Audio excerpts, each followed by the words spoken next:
Buenos días, buenas tardes, buenas noches. En este video vamos a hacer un breve análisis de lo que acaba de suceder en el Estadio Guillermo Laza, el exótico, podría decirse, estadio de Deportivo Riestra, donde River dio una nueva exhibición de fútbol. En el primer tiempo, sobre todo, porque en el segundo básicamente no hizo falta, pero el conjunto dirigido por Martín de Micheli se hizo fuerte y le ganó al equipo recién ascendido a la primera división del fútbol argentino con un contundente 3-0, con tantos de Borja, que sigue su racha goleadora, de Nacho Fernández, que volvió a meterla después de bastante tiempo, y también convirtió Marcelo Andrés Herrera, un delantero, un mediocampista y un defensor. Convirtieron los tres tantos para esta goleada de River, que de esta forma se asegura seguir por lo menos hasta que termine esta jornada en el primer lugar de la tabla de posiciones de la zona A. Vamos a estar analizando el partido, como siempre hago. Voy también a hacer un breve análisis de cada uno de los futbolistas, y para terminar vamos a hacer referencia a los 5 jugadores disponibles que va a tener River entre el partido del próximo miércoles frente a Atlético en Tucumán y del próximo domingo en el Monumental ante Banfield, porque el plantel, si bien es cierto, no es corto y el equipo está obteniendo buenos resultados. Tener 5 futbolistas más que no tuviste al principio de este certamen seguramente sea una enorme noticia para el entrenador. Empecemos.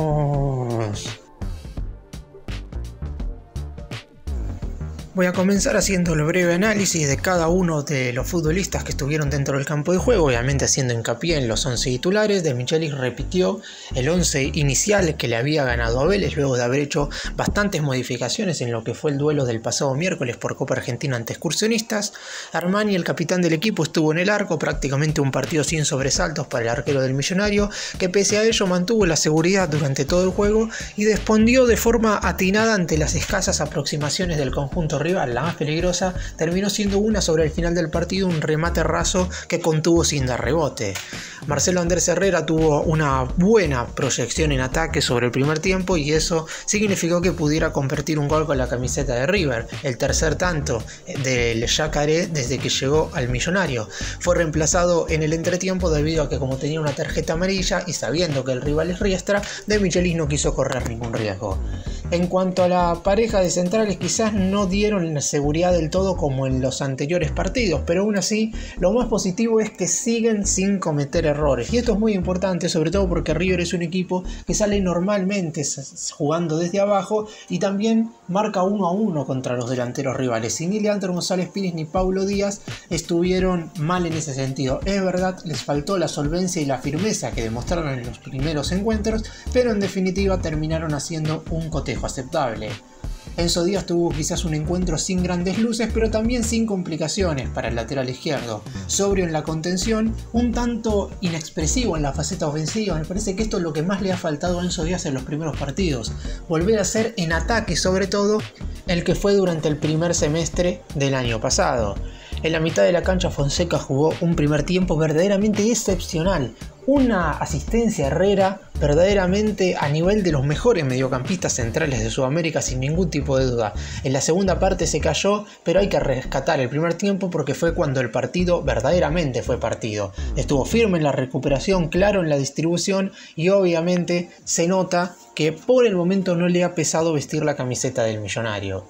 Rodrigo Aliendro estuvo algo incómodo, pero de todos modos aportó un gran despliegue. No está todavía siendo el gran Aliendro del primer semestre del año pasado, pero aún así tampoco es el que tenía el bajo nivel de la segunda parte del 2023. Está en un intermedio y me parece que está más cerca de volver a ser el que fue que de seguir bajando el rendimiento. Nacho Fernández fue una de las grandes figuras del partido. Además de convertir el segundo tanto de tiro libre, jugó e hizo jugar de principio a fin exponiendo una enorme calidad. Está claro que físicamente nunca va a ser el mismo del primer ciclo en River, pero en cuanto a lo que tiene que ver con lo táctico y lo futbolístico, sigue siendo un jugador con una zurda verdaderamente excepcional. Ezequiel Barco, como siempre, gravitó y lastimó encarando una y otra vez a los defensores rivales. Le faltó ser más decisivo a la hora de culminar las jugadas, aunque es cierto, por ejemplo, que si Colidio hubiera metido algunas de las que tuvo, a lo mejor hoy estaríamos hablando de un Barco figura porque hubiera sumado un puntito en la asistencia. Y en el caso de Colidio, la realidad es que termina siendo quizás de lo más flojo del partido, no tanto por su participación en el mismo, porque terminó jugando un buen encuentro. El problema es que no estuvo para nada claro en las resoluciones y no es que se perdió un par de jugadas que no eran tan peligrosas. Hay dos que son verdaderamente muy claras en el segundo tiempo y River podría haber seguido ganando el partido por 5-0.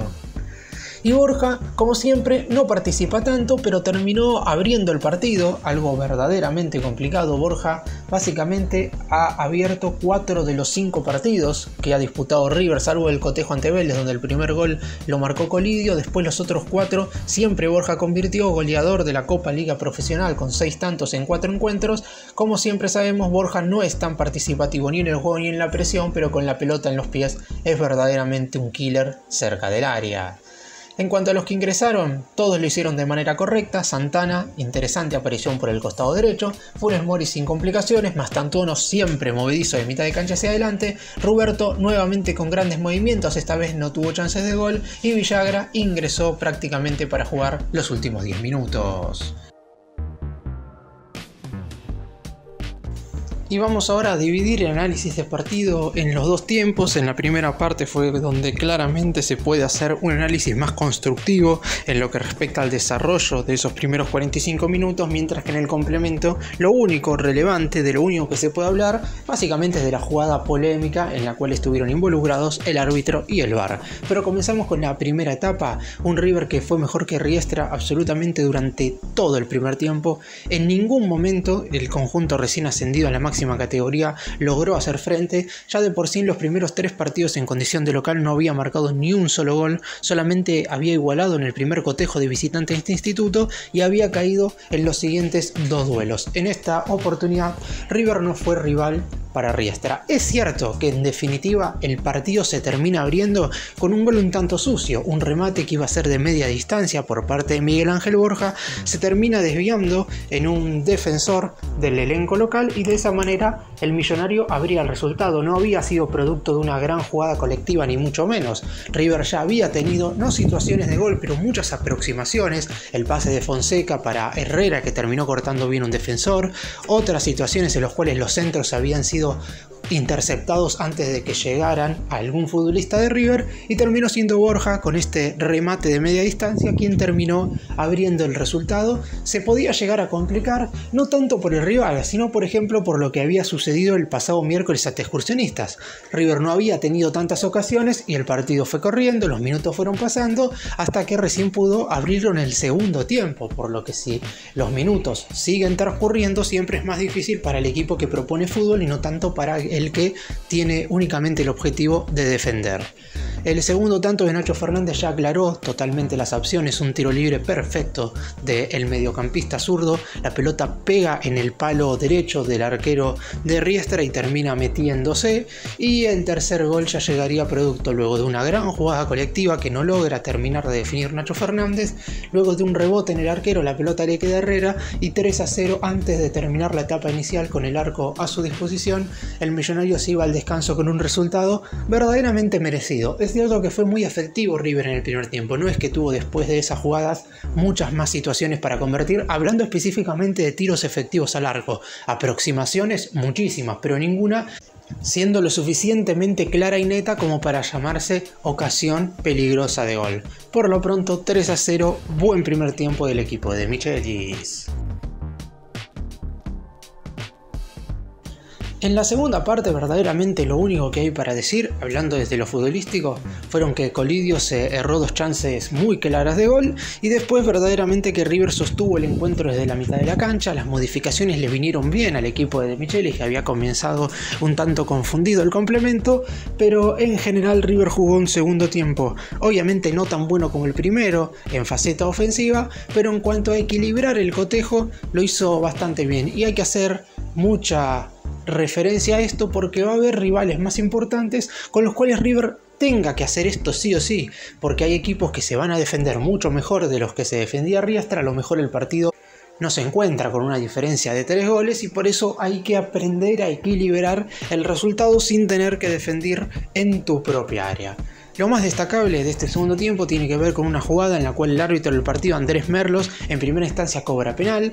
No hay falta de González Pires, más allá de que es cierto que es una jugada que no es bien defendida por los centrales de River, porque en primera instancia le ganan en el salto a Paulo Díaz, el atacante de Riestra peina la pelota hacia el otro delantero, le gana la posición a González Pires, pero el defensor del Millonario básicamente lo roza con la mano al jugador de Riestra. En ningún momento era penal. Merlos cobra infracción desde los 12 pasos. Ya estaba todo preparado para que el futbolista del equipo local ejecute el disparo frente a Armani. Hubiera sido el segundo penal consecutivo que le pateaban a River luego del que contuvo el Pulpo el pasado miércoles contra Excursionistas, pero lo llaman del VAR. En primera instancia lo llamaron para ver si el penal era dentro o no, el hipotético penal. Como dije, para mí no fue falta. Merlos, luego de revisar la pantalla del VAR por aproximadamente un minuto, llegó a la conclusión de que la falta era fuera del área, motivo por el cual termina expulsando, a mi entender también mal, porque supongamos que hubiera sido falta, que el agarrón hubiera sido mucho más nítido. De ninguna manera es una jugada peligrosa de gol. Estaban prácticamente en el vértice del área y el jugador de Riestra no iba directo hacia el arco de Armani en diagonal, sino que iba recto hacia la línea final de portería. No era de ninguna manera jugada peligrosa de gol. Merlos lo que cobró en primera instancia luego de ver esa primera revisión fue tiro libre para Riestra, retrotrajo la jugada del penal, pero expulsó al futbolista del Millonario. ¿Pero qué sucedió? Nuevamente lo llamaron del VAR en una situación en la cual no hay que llamar al árbitro, porque ¿qué es lo que sucedió? En el cabezazo del atacante de Riestra hacia su compañero estaba un pasito adelantado el futbolista, motivo por el cual toda la jugada posterior queda totalmente anulada, por lo que el penal, la expulsión y la primera revisión de VAR para saber si era dentro o no fuera del área la infracción no tuvo ningún tipo de sentido. El partido siguió 3-0 y así es como terminó, con lo único destacado en el segundo tiempo, con esa jugada polémica donde queda más claro que el VAR, si no es bien usado, claramente mucho no sirve. Y para cerrar vamos a hablar de la inclusión de nuevos futbolistas durante los próximos días.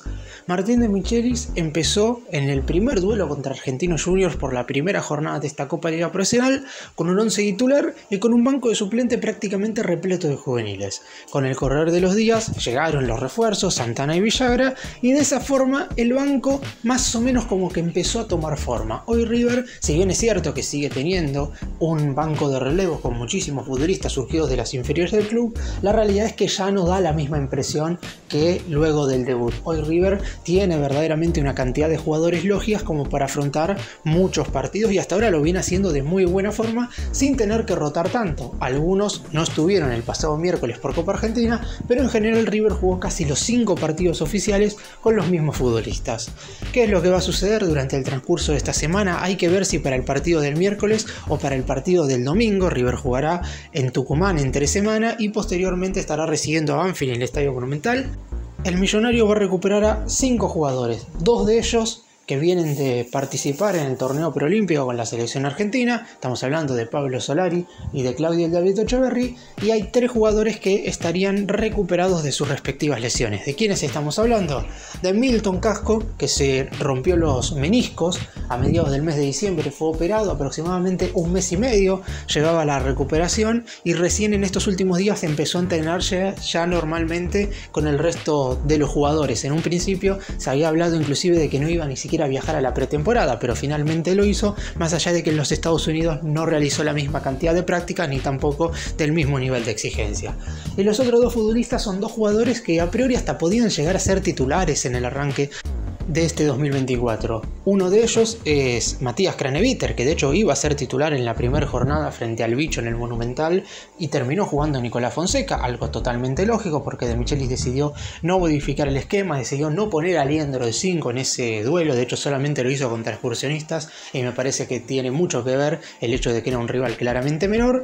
Y el otro jugador al que estará recuperando y que se lesionó antes de comenzar este torneo es Manuel Lanzini, que tuvo que ser reemplazado en el entretiempo del segundo amistoso que disputó el Millonario frente al Pachuca en los Estados Unidos, y luego de ese desgarro lamentablemente no pudo volver a jugar ni practicar con el resto del plantel.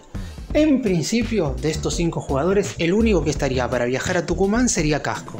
Echeverri y Solari, por el hecho de estar en Venezuela, estarían llegando recién mañana a última hora a la Argentina, y hay que ver si el DT y el cuerpo técnico deciden concentrarlos para el partido del miércoles. Yo creo que no, por lo que recién estarían para el domingo.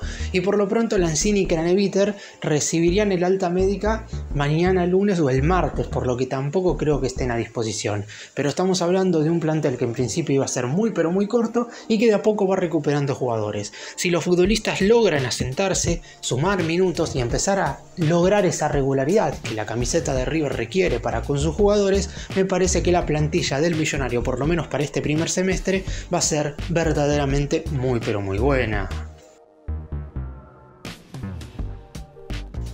Para cerrar y contar un poco lo que viene, River estará enfrentándose el próximo miércoles en Tucumán Atlético en un duelo muy importante, porque yo había dicho en el inicio, luego de empatar contra Argentinos Juniors en la primera jornada, que antes de verse las caras con Boca en el Superclásico por la séptima jornada, River iba a tener 5 partidos contra Barracas, Vélez, Riestra, Atlético Tucumán y Banfield, que el Millonario tenía que ganarlos absolutamente todos, por una cuestión de llegar bien al cotejo ante Boca y también obviamente por el hecho de que son rivales con los cuales no se pueden perder puntos. River necesita dar una muy buena imagen en el torneo local y ser verdaderamente lo mejor del fútbol argentino, y la única forma es haciéndose fuerte contra estos rivales que no son de los más fuertes, que están en las últimas colocaciones de la tabla de posiciones de la zona A. Y por eso mismo, sobre todo desde lo futbolístico, River debe seguir mostrando su mejor versión para ser considerado el mejor conjunto del fútbol argentino. Gracias por mirarnos, suscríbanse, nos vemos en el próximo video.